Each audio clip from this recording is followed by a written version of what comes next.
This is the USS Kittiwake, which is a U.S. naval submarine rescue vessel commissioned in the 1940s. It's now an artificial reef off Grand Cayman. And before we get into it too much, you can see coming right in the center of the screen there is a little jellyfish. If you watch closely, you can actually see the lights of its nervous system flicker.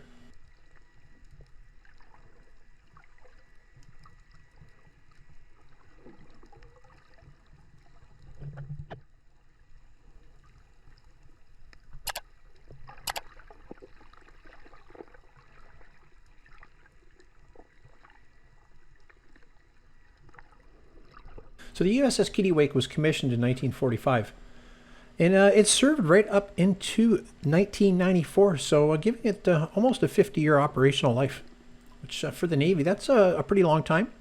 The ship is 251 feet long and was operated by 102 officers and enlisted personnel. Now you read the Wikipedia on it, it had quite the operational history throughout its nearly 50 years of operation, most notably in modern history. In 1986, it helped salvage parts from the Space Shuttle Challenger disaster. And in December of 1989, it was actually attacked and rammed by a Greenpeace ship while taking part in a U.S. naval exercise. In turn, they rammed into the Greenpeace ship and sprayed water down the funnel, stalling out the engine, leaving the Greenpeace ship dead in the water. Now, after the vessel was decommissioned, it was sold to the Cayman Islands in 2008. In 2011, a documentary series on Discovery Channel called Monster Moves covered the decommission and the sinking of the vessel.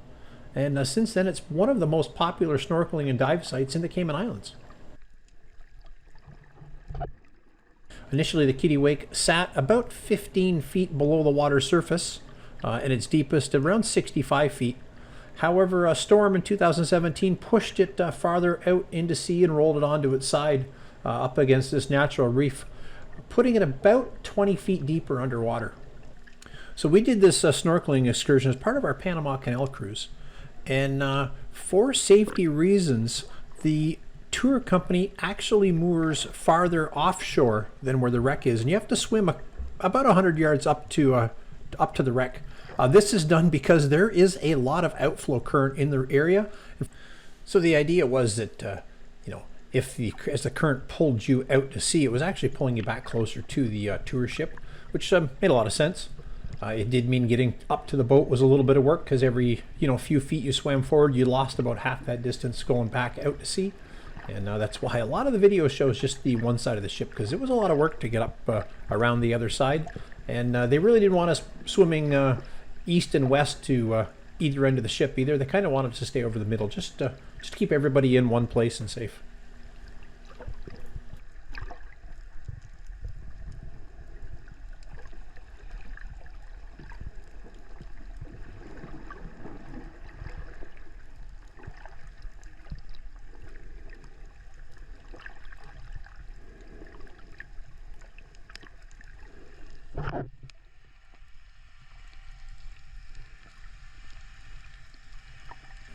Now, after spending 15 or 20 minutes over the Kittiwake, they took us back almost to where the cruise ship terminal is, and took us swimming with some of the local fish.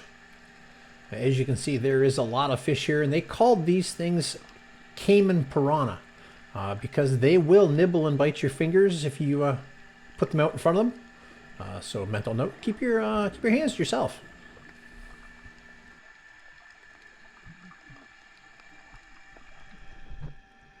And due to the El Nino this year, the water off the Cayman Islands was about 90 degrees Fahrenheit.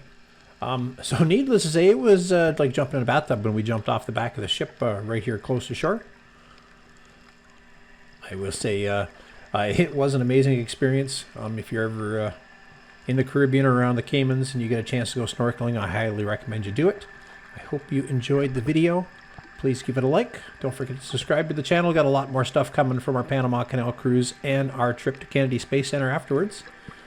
Those links will be in a playlist at the end of the video. Thanks for watching, and I will see you next time.